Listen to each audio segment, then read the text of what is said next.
Hello everyone. तो आज मेरे चैनल पर एक और न्यू वीडियो है। तो चलें आज हम काउंसलिंग प्रोसेस में इस्टेब्लिश रिलेशनशिप किस तरह से किया जाता है उसको डिस्कस करते हैं। तो आज का इस्टेब्लिश रिलेशनशिप काउंसलिंग में हम किस तरह से रिलेशनशिप इस्टेबल कर सकते हैं काउंसलर के साथ। तो इस वीडियो में आपको मैं डिटेल के साथ बताऊंगा। तो वीडियो को आपने पूरा देखना है। तो सबसे पहले जो भी न्यू मेरे चैनल पे हैं चैनल को सब्सक्राइब करें, बेल आइकन को दबा दें और वीडियो को शेयर कर दें ताकि इस तरह की वीडियो आप तक पहुंचती रहें। तो चलिए वीडियो को स्टार्ट करते हैं। It is an ice breaking season during which the counsellor and client introduce each other. सबसे पहले इस सेशन में क्लाइंट और काउंसलर जो होते हैं वो एक दूसरे को इंट्रोड्यूस करवाते हैं and establish A primary report. ये एक प्राइमरी रिलेशनशिप होता है, फर्स्ट प्रोसेस होता है रिलेशनशिप का। गुड रिपोर्ट बिल्डिंग कि किस तरह से गुड रिपोर्ट जो है हम बिल्ड कर सकते हैं, उसको बना सकते हैं। प्रोवाइड द रिस्पेक्ट, सबसे पहले हमें रिस्पेक्ट देनी है, इज्जत देनी है। ट्रस्ट बनाना, यकीन। And sense of psychological comfort to the counsellor, और साइकोलॉजिकल कंफर्ट रहना है काउंसलर के साथ। Client relationship for progression to the counselling process. Strategies to establish an effective relationship. ये चंद स्ट्रैटजीज हैं जिससे इस्टेब्लिश रिलेशनशिप जो होता है वो इफेक्टिव। इंट्रोड्यूस यूर सेल्फ, आपने सबसे पहले काउंसलर को अपना इंट्रोडक्शन देना है, अपना नाम बताना है, अपनी एज वगैरह सारा उसको इंट्रोडक्शन करवाना है। Being the phase with adequate social skill, always address the individual by his her name. उसको अपना एड्रेस बताना है, अपना नाम बताना है, अब लड़का हो या लड़की हो जो भी हो उसको अपना नाम बताना है। Ensure physical comfort of the client and counsellor. Listen attentively, attention हो के फुल अटेंशन दे के आपने उसको सुनना है।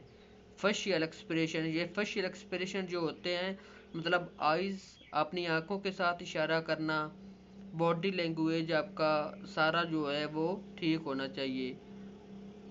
Observe non verbal communication, non verbal communication आपने ऑब्जर्व करना है, कौन सी जो है वो एक्टिविटीज़ नॉन वर्बल हो रही है उसको आपने ऑब्जर्व करना है। Stage 2 factor the influence the counsellor. Introduce the history of psychotherapy. The relationship also referral to has the therapeutic alliance, working alliance and collaborative alliance between therapist and client has been examined and explored many time over।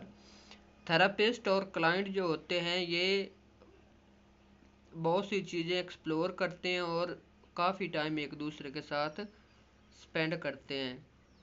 Fried copper and lesser,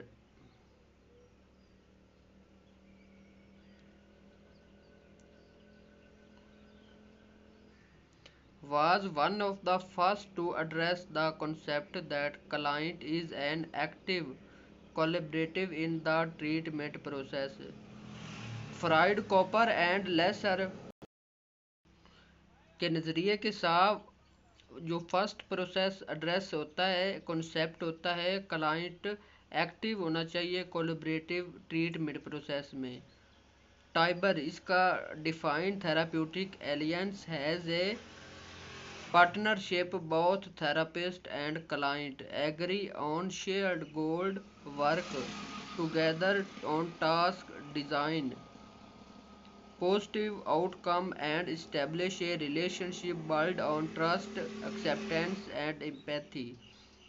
Tiber का कहना है कि partnership दोनों के therapist और client को agree हो दोनों इस तरह का रिलेशनशिप हो कि वो एक दूसरे के साथ क्लाइंट जो है वो थेरेपिस्ट के साथ शेयर कर सके, गोल अपने वर्क टुगेदर, काम भी एक दूसरे के साथ कर सकें और टास्क डिज़ाइन कर सकें और positive outcome establish a relationship build on trust. इस्टेब्लिशशिप जो होता है ये ट्रस्ट पे बिल्ड होता है। Acceptance and empathy.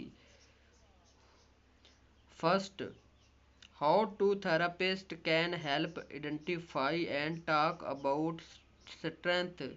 थेरापिस्ट जो होता है वो क्लाइंट की को हेल्प करता है, उसको स्ट्रेंथ के बारे में बताता है और हेल्प करता है क्लाइंट की with deal with the weakness, और उसकी कमज़ोरी के साथ डील करते हैं। Therapeutic relationship 130% of effectiveness, empathy, warmth, acceptance perceived by client. तो उसके बाद इसका नेक्स्ट पार्ट है वर्किंग रिलेशनशिप। सबसे पहले इस्टेब्लिश रिलेशनशिप किस तरह से होता है वो मैंने आपको क्लियर बता दिया। उसके बाद इस्टेब्लिश वर्किंग रिलेशनशिप किस तरह से वर्क करता है। The successful outcome of any counselling. जो सक्सेसफुल आउटकम है वो जो भी काउंसलिंग होती है, प्रोसेस होता है, depend on working aliens between counselor and client. The client and counselor establish a relationship and explore possible goal. Counsellor और क्लाइंट रिलेशनशिप इस्टेब्लिश करते हैं और एक्सप्लोर करते हैं possible goal work which work. Once trust has been established, the relationship move into the stage 2. इसके बाद जो working relationship है वो स्टेज 2 है। Counsellor can help the client. Counsellor help करता है क्लाइंट की by appropriate lead, challenge to perception, multi focus responding, accurate empathy, self disclosure, contact and rehearsal. Counsellor जो होता है वो क्लाइंट की हेल्प करता है चैलेंज में, परसेप्शन, उसको चीज़ों की समझ करने में, एक्यूरेट एम्पैथी और सेल्फ डिस्क्लोजर, चेंजिंग परसेप्शन, उसकी परसेप्शन जो होती है चेंज किस तरह से कर सकते हैं।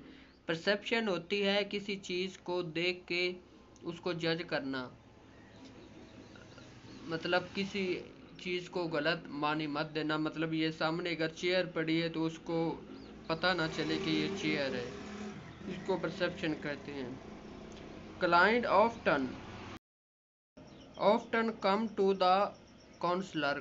क्लाइंट जो होता है वो क्लाइंट काउंसलर के पास आता है the last resort when they think that situation, कि वो इस सिचुएशन के बारे में क्या सोच रहा है। Not only serious but hopeless, वो सीरियस नहीं होता लेकिन वो उम्मीद छोड़ रहा होता है। Counsellor can help client. Counsellor client की हेल्प करता है। दे आर अनरियलिस्टिक परसेप्शन, जो अनरियल होती हैं चीज़ें उनको समझने में उसकी मदद करता है। Leading changing client perception and some direction from the counsellor. Client की परसेप्शन चेंज करने के लिए रिक्वायर्ड होते हैं परस्यूजिव स्किल, और काउंसलर उसको डायरेक्शन, सही डायरेक्शन दिखाता है उसके परसेप्शन चेंज करने में।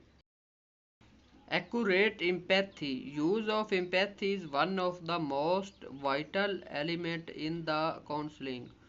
Empathy जो होती है ये इसको हम नरमी भी कह सकते हैं, तरस, ये एक मोस्ट इम्पोर्टेंट एलिमेंट है इन काउंसलिंग में। Empathy is the counsellor ability, ये काउंसलर की एबिलिटी होती है, खसूसियत होती है to experience the client. Self disclosure the counsellor on problem, fact about the counselor role, the counselor reaction to the client, on the counselor reaction to the counselor client relationship. Termination which involve communicating with the client, stability and well-being. Termination relationship is the final stage of counselling, ये last stage final stage है counselling की। And mark the close of the relationship, इसके बाद जो relationship है वो close हो जाता है। Termination is the counsellor and client ending the therapeutic alliance, termination में काउंसलर और क्लाइंट थेराप्यूटिक एलियंस को एंड कर देते हैं, ख़त्म कर देते हैं। The termination stage can be as the important as the initial stage, termination stage important होती है इनिशियल स्टेज में। It is the last interaction, ये लास्ट बातचीत इंट्रैक्शन होती है। Many client will have the counsellor, counsellor और client के साथ ये आखिरी इंट्रैक्शन बातचीत होती है। तो उसके बाद has the farmer client sees that their time was well spent and they will be one more person who is the helping reduce the stigma of mental health. With termination there may be some safety future put in the place, इसमें termination में कुछ safety future होते हैं जो उसको सिखाया जाते हैं जिससे वो परसेप्शन अपनी चेंज कर सकता है। Many counsellor feel that need to check in the client after some time, और कुछ काउंसलर जो होते हैं वो क्लाइंट को कुछ देर बाद चेक करते रहते हैं। Have their client check with time and reference follow up and involve the communicating client ensure stable and well being. उसके बाद टाइमिंग ऑफ टर्मिनेशन, ये नेक्स्ट चैप्टर वीडियो में मैं डिस्क्राइब करूँगा। तो थैंक्स फॉर वाचिंग।